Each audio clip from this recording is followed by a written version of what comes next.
So, you've just walked out of the theater after seeing Avatar, Fire and Ash.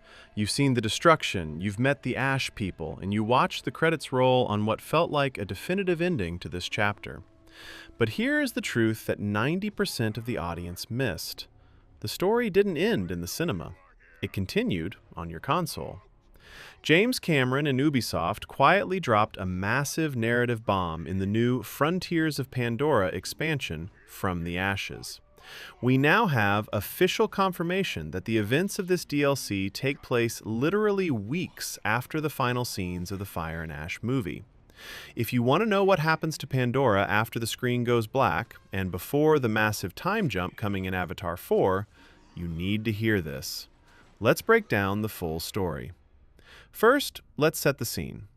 The movie showed us the Varang and the aggressive Ash people of the volcanic regions, but the game reveals that their influence, and the destruction they caused, has spread all the way to the western frontier. When we load into the DLC, we aren't greeted by the neon bioluminescence we're used to. We are greeted by fire. The DLC opens in a region now dubbed the Ravines, or the Scorched Lands. The home tree of the Aranahi clan, the first allies we made in the base game, has been ravaged. The lush forest is burning. This confirms that the fire in the movie wasn't just a local event, it was a planetary scar. The RDA didn't just lose or win, they destabilized the entire ecosystem, allowing aggressive clans like the Mangkwan to rise up from the shadows. In the movie, we saw the complex politics of the Ash people. In the game, we see the fallout. We are introduced to the Mangkwan clan. These are allies of the movie's villains who have traveled west. But here's the twist. The Mangkwan aren't just anti-Jake Sully, they have formed a terrifying pact with the RDA.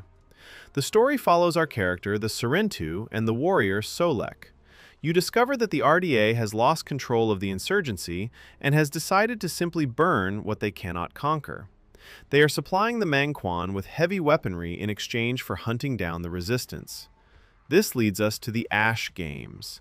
This isn't just war, it's sport. The DLC reveals that in the power vacuum left after the movie, these Ash clans are holding brutal gladiatorial trials to prove dominance.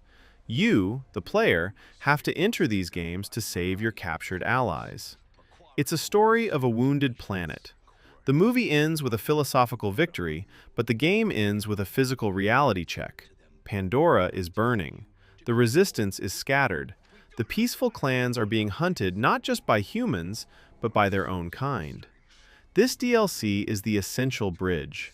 It explains why, when Avatar 4 eventually starts, the world will look harder, darker, and more desperate.